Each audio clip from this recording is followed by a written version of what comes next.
Bagus.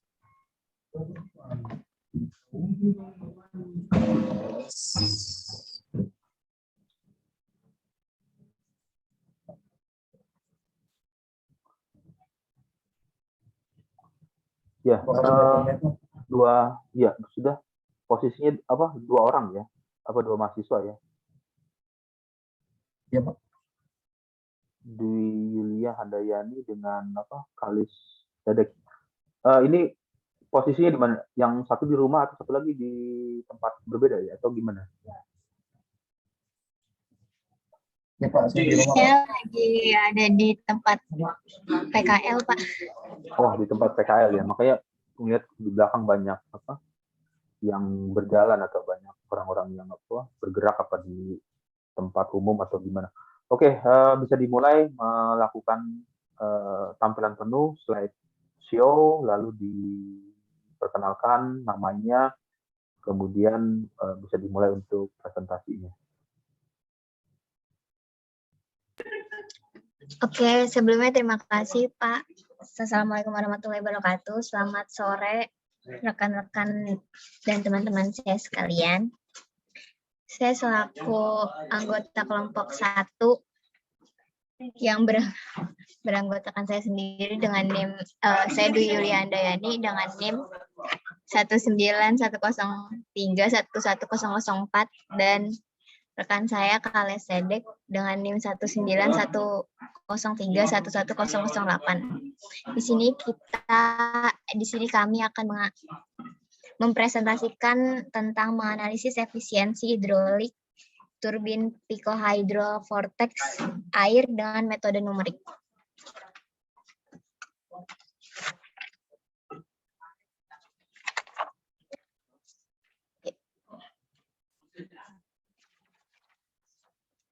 Jadi di sini ada beberapa bagian yang akan kita jabarkan, yaitu abstraknya, introduction, metodologi, result, discussion, and conclusion.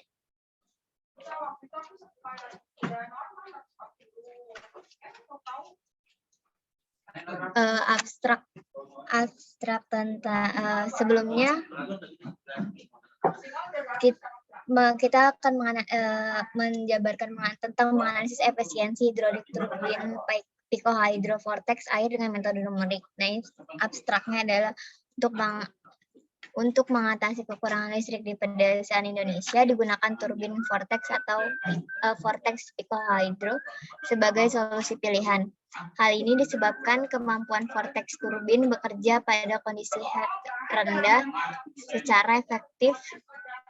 Penelitian ini dilakukan dengan membandingkan sudu lengkung dan sudu lurus untuk mendapatkan unjuk kerja turbin yang lebih optimal. Ada 2 metode yang dilakukan dalam penelitian,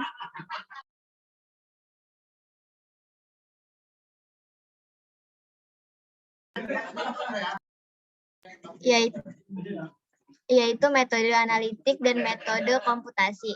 Metode analitik digunakan untuk menentukan geometri sudu dan kinerja, sedangkan metode komputasi digunakan untuk menganalisis aliran internal turbin.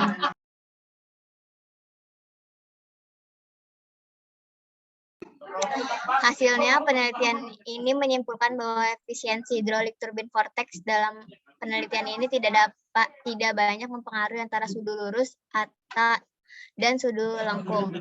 Efisiensi hidrolik untuk sudu-sudu tersebut adalah sekitar 0,63. Selain itu, penelitian dilanjutkan dengan menganalisis lokasi sudu yang optimum pada cekungan. Hasil penelitian menunjukkan bahwa rasio kedalaman dan diameter sudu optimum adalah 0,33 dengan efisiensi turbin 0,84. Dengan demikian, lokasi bilah lebih penting daripada jenis bilah.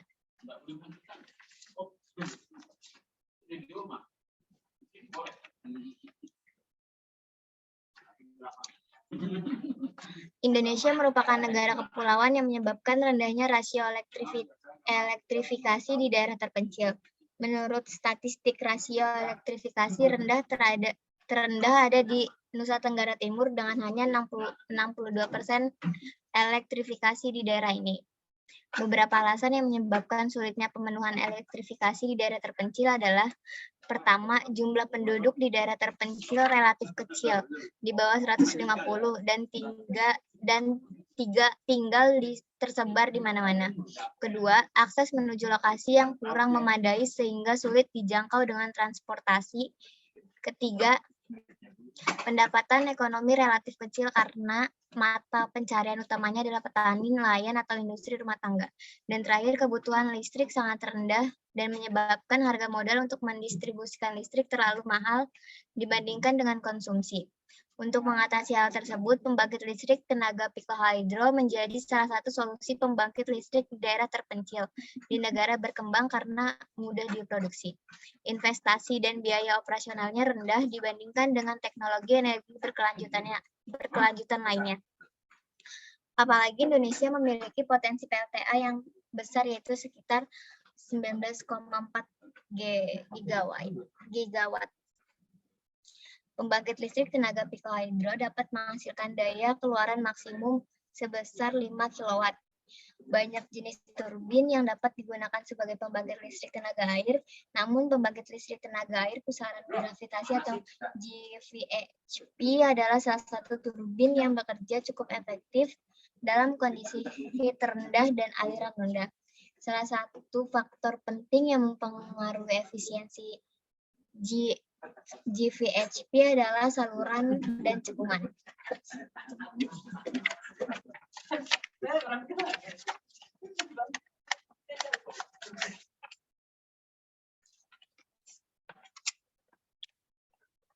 Pada penelitian sebelumnya, saluran dan cekungan yang paling efisien telah dianalisis dengan studi numerik, yang menunjukkan cekungan kerucut adalah yang paling cocok untuk GVHP.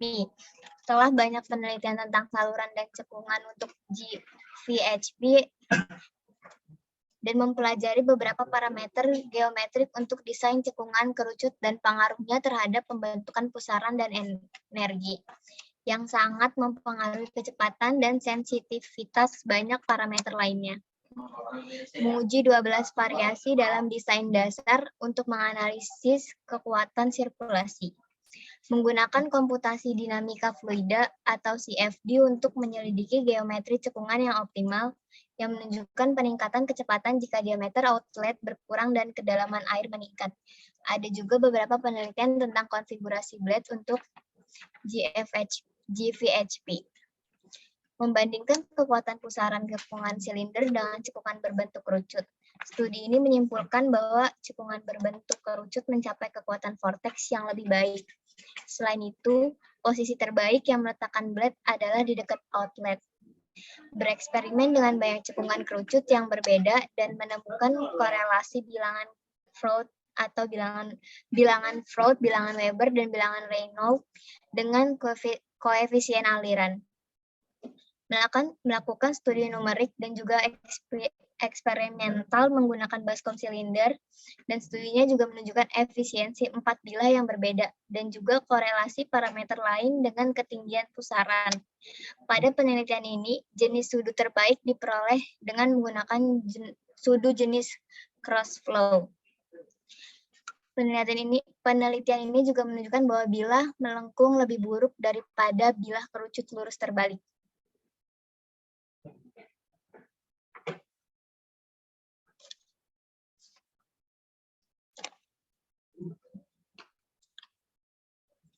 Meneliti tentang pengaruh turbin pusaran air gravitasi bertingkat dalam cekungan berbentuk kerucut. Dalam penelitiannya menunjukkan parameter keluaran daya poros atau W, torsi Nm, dan kecepatan putar RPM. Turbin pusaran air satu tahap dengan kondisi perbedaan ketinggian disebut taper D dalam penelitian. Dalam studinya, ia menggunakan 4 kondisi taper D. Sepertiga bilah bersentuhan dengan pusaran, dua di atas 3 bilah bersentuhan dengan pusaran, semua bilah bersentuhan dengan pusaran, dan terakhir bilah sepertiga terendam dari permukaan pusaran. Studinya menunjukkan bahwa parameter keluaran terbaik terjadi pada kondisi di mana semua Semua sudu bersentuhan dengan pusaran di mana permukaan sudu berada pada ketinggian yang sama dengan permukaan pusaran. Sudah banyak makalah yang membahas tentang konfigurasi kecekungan, namun pembahasan mengenai konfigurasi blade dan metode analisis untuk menggunakan konfigurasi belum banyak dibahas. Oleh karena itu, penelitian ini bertujuan untuk menunjukkan metode analisis yang digunakan untuk merancang konfigurasi sudu, lengkung, dan untuk memperkirakan efisiensi hidrolik sudu, serta mengoptimalkan efisiensi hidrolik dengan metode numerik.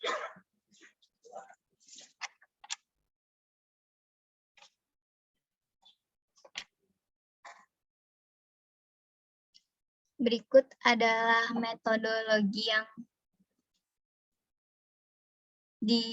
digunakan. Yang pertama adalah analytical method. Dan di sebelahnya adalah tabel nilai parameter saluran dan cekungan. Serta gambar yang di bawah adalah memvisualisasikan geometri saluran dan cekungan yang digunakan untuk penelitian ini.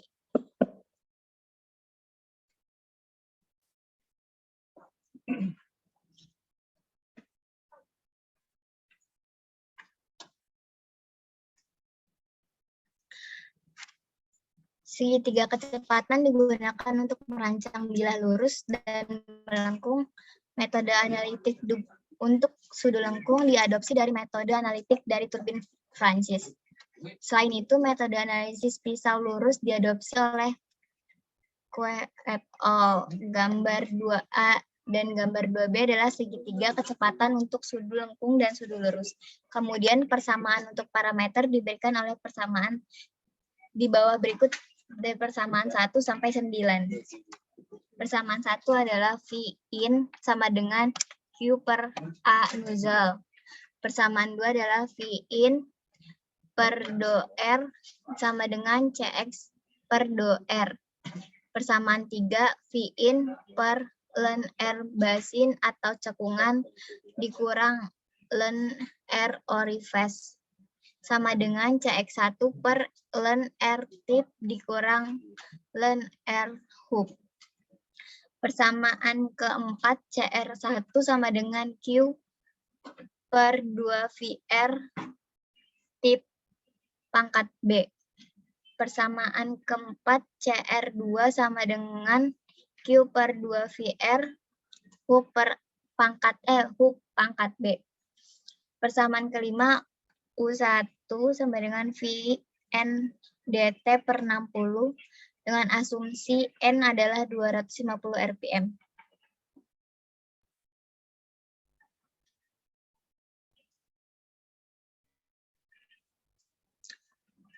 Asumsi persamaan ke-6 adalah U2 sama dengan VNDH per 60 dengan asumsi N sama dengan 250 rpm.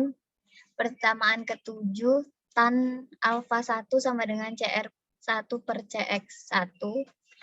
Persamaan ke-8 tan beta CR1 per U1 dikurang CX1. Persamaan ke-9 tan beta 2 sama dengan CR2 per U2. Setelah semua parameter kecepatan ditemukan, sudut untuk bilah melengkung dapat dihitung dengan demikian. Bilah melengkung dapat dirancang atau parameter kecepatan juga digunakan untuk menghitung perkiraan efisiensi hidrolik dari sudu lengkung yang diberikan oleh persamaan.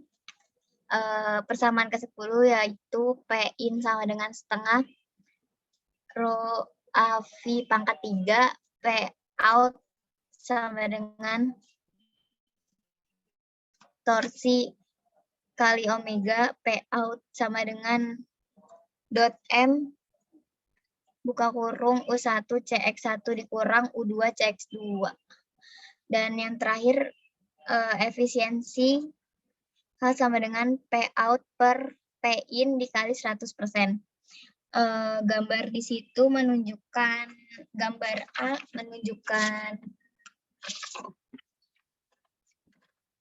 menunjukkan kayak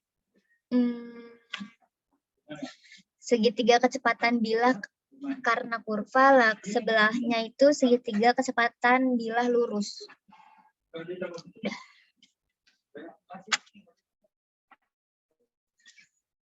Selanjutnya akan dilanjutkan oleh rekan saya, yaitu Kales.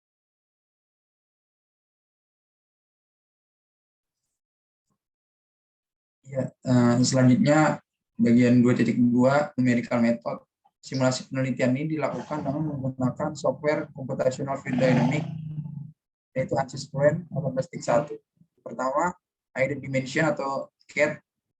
Setelah itu, meshing dapat dilanjutkan dengan pengaturan kondisi batas dan hal-hal lain yang diperlukan dalam proses setup. Kondisi batas yang digunakan pada penelitian ini adalah mesh flow water inlet sebesar 0,506 kg per second, pressure outlet sebesar 0 Pascal, serta fitur mesh motion yang digunakan untuk bagian yang berputar. Dinding di atas diatur simetri sehingga lapisan batas tidak terjadi di dekat dinding itu. Ya, jadi di gambar 3 ini yang A itu geometri dan boundary condition, yang B itu visualisasi of 1,624787 elemen. Simulasi dilakukan dengan menggunakan model transient, fase tunggal, dan turbulensi SST K omega. Model turbulensi ini dipilih karena dapat menutupi transisi aliran bypass standar pada lingkungan free stream rendah. Ketika simulasi dapat dilanjutkan tanpa kesulitan dengan pengaturan ini, uji independensi mesh harus dilakukan untuk memverifikasi seberapa besar hasil parameter keluaran menyimpang. Uji independensi mesh dilakukan dengan menggunakan metode indeks konvergensi atau konvergensi grid atau GCI. Metode GCI dilakukan dengan menggunakan 3 jumlah elemen. Yang pertama, elemen dengan mesh number 744402, elemen kedua 1624,787, dan elemen ketiga 3461,530. GCI ini dilakukan dalam kondisi steady state dan Peter frame motion. Output torsi dibandingkan dengan menggunakan metode ini untuk menghitung kesalahan antara jumlah elemen.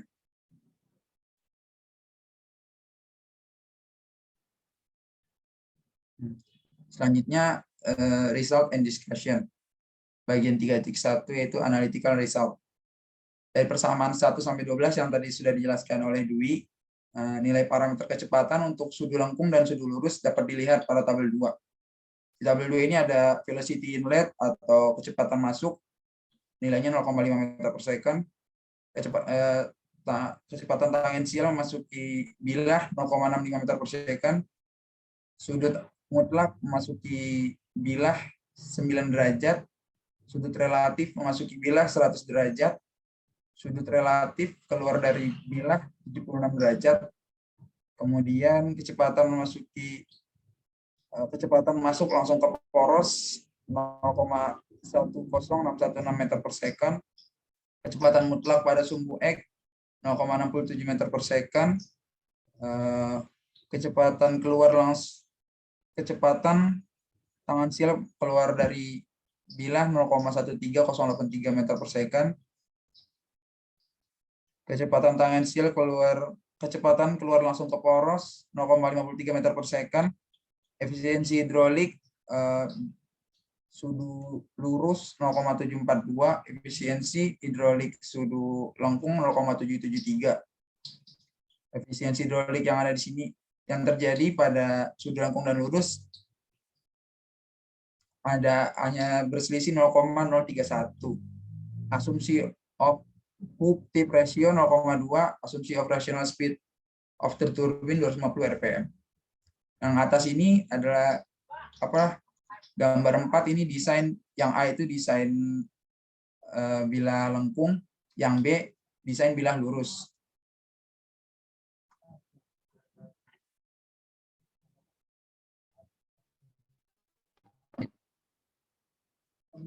Selanjutnya 3.2 mesh independency test result.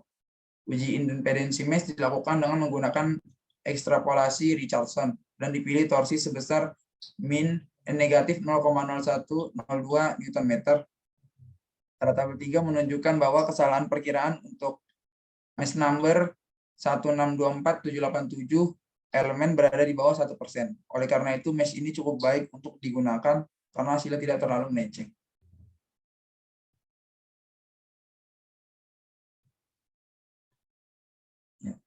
Selanjutnya numerical control. Nah, gambar 5 ini menunjukkan grafik efisiensi hidrolik dengan U per C, di mana U per C adalah rasio kecepatan tangensial sudu dengan kecepatan masuk absolut sudu lengkung dan lurus. Jadi di sini tadi efisiensi hidrolik sudu lengkung dan sudu lurus itu kan bedanya cuma sedikit. Jadi di grafik ini pun juga perbedaannya nggak terlalu kelihatan. Jadi secara tidak langsung jenis sudu itu tidak tidak mempengaruhi efisiensi hidrolik. Pada gambar 6 yang bawahnya ini yaitu tekanan statik secara vertikal pada sudu.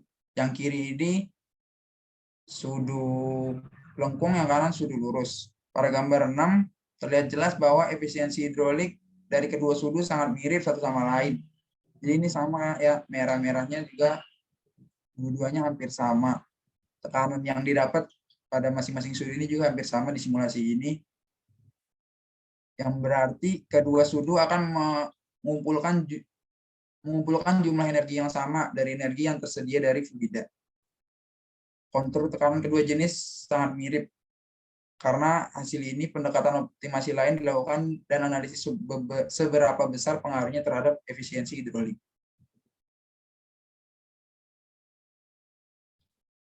Ya, jadi karena efisiensi hidrolik kedua sudu itu nggak berbeda jauh, masih bedanya cuma sedikit. Kemudian studi numeriknya itu dilanjutin dengan melakukan perbandingan T per D. T-nya itu adalah tinggi dari permukaan air ke permukaan sudu, dan D-nya itu adalah diameter sudu. TD-nya ini. Nah, untuk mendapatkan efisiensi hidrolik dari perbandingan T per D dilakukan simulasi dengan masing-masing TD yang berbeda-beda. Nilai TD-nya itu 0,1, 0,33, 0,467, 0,667, dan 0,867. Efisiensi hidrolik akan dibandingkan satu sama lain. Nah, ini gambarannya doang ya, gambaran dari T per D parameternya.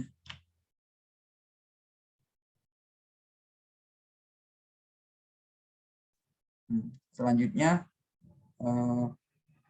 hasil simulasi dapat dilihat pada gambar 8. Grafik tersebut menunjukkan bahwa efisiensi hidrolik tertinggi dicapai pada T per D 0,33 dengan nilai 0,84. Di sini kan percobaannya 0,1 dengan efisiensi hidrolik kurang lebih 0,8. Kemudian TD 0,33 dengan efisiensi 0,84.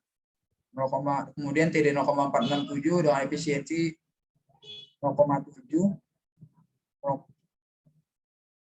Kemudian TD 0,667 dengan efisiensi 0,63. Kemudian TD dengan 0,867 efisiensinya sekitar 0,6. Hal ini menunjukkan bahwa pada TD 0,33 sudu mengkonversi energi yang tersedia lebih baik daripada posisi TD lainnya. Pada gambar 9 terlihat tekanan statis pada sudu.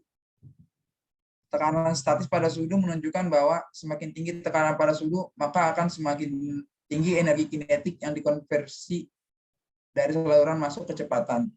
Nah, di gambar 9 ini kan kelihatan nih, untuk TD 0,867 ini kan masih masih hijau, belum ada yang warna kuningnya. Di TD 0,667 juga sama. Berarti tandanya ini belum parameter TD 0,867 sama 0,667 ini belum tidak mendapat tekanan yang terlalu besar. Di 0,467 juga sama. Sedangkan di TD 0,33 ini lebih besar tekanannya. Jadi energi kinetik yang dikonversi itu dari TD 0,3 itu lebih besar.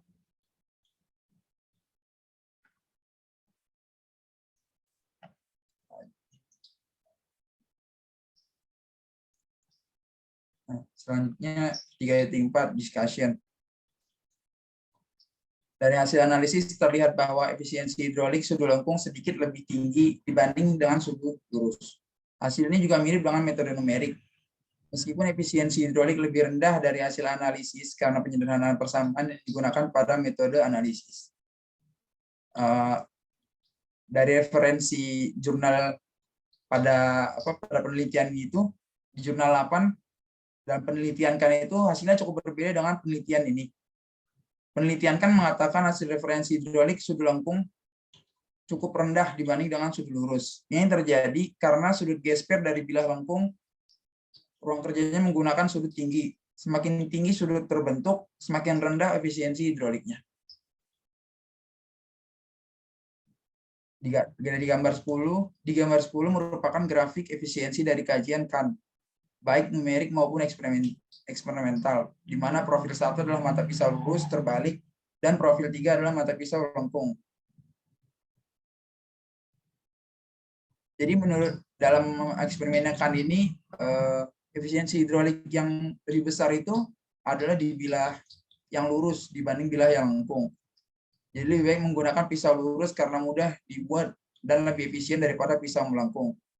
Dalam studi Kan juga menunjukkan perbedaan output daya antara hasil numerik dan eksperimental. Pada tabel 4 menunjukkan perbedaan antara output daya numerik dan eksperimental.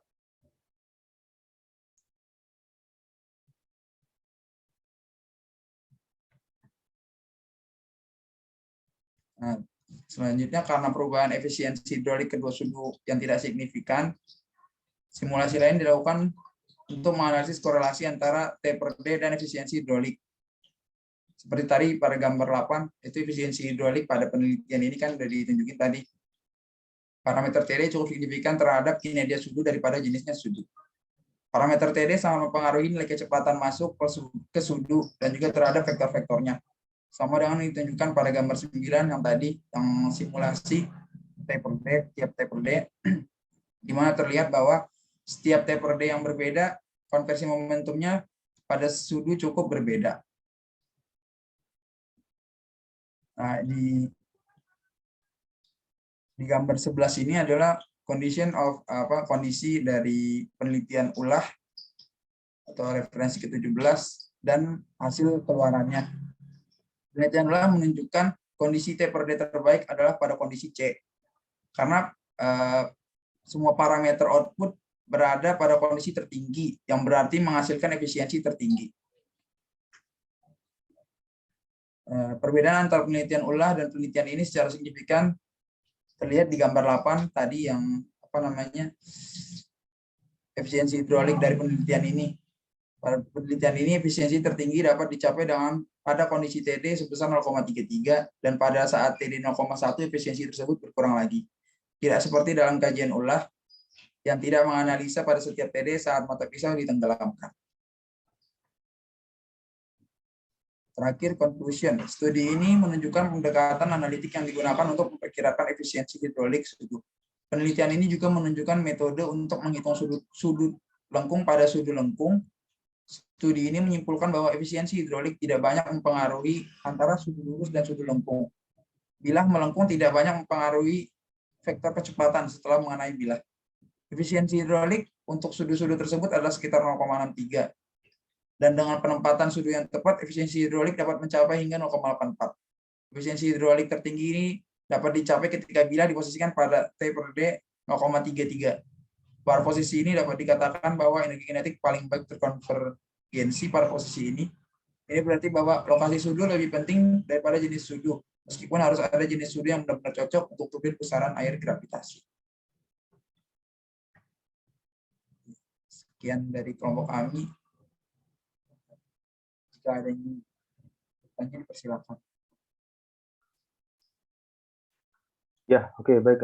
Jadi selanjutnya dilanjutkan dengan diskusi tiap kelompok ya, karena kemarin itu kalau melihat dari daftar absensi ada 17 kalau dibagi 2 itu 8 ya, 8 kelompok, 8 minus 1 yang sudah presentasi, berarti ada 7 pertanyaan dari kelompok selanjutnya. Oke, bisa dimulai untuk memberikan satu pertanyaan untuk tiap kelompok yang belum presentasi, bisa memberikan diskusi atau pertanyaan kepada kelompok yang memberikan presentasi tugas kelompoknya. Ya, bisa dimulai dengan mengaktifkan on mic-nya atau menuliskan di kolom chat untuk pertanyaan yang diberikan.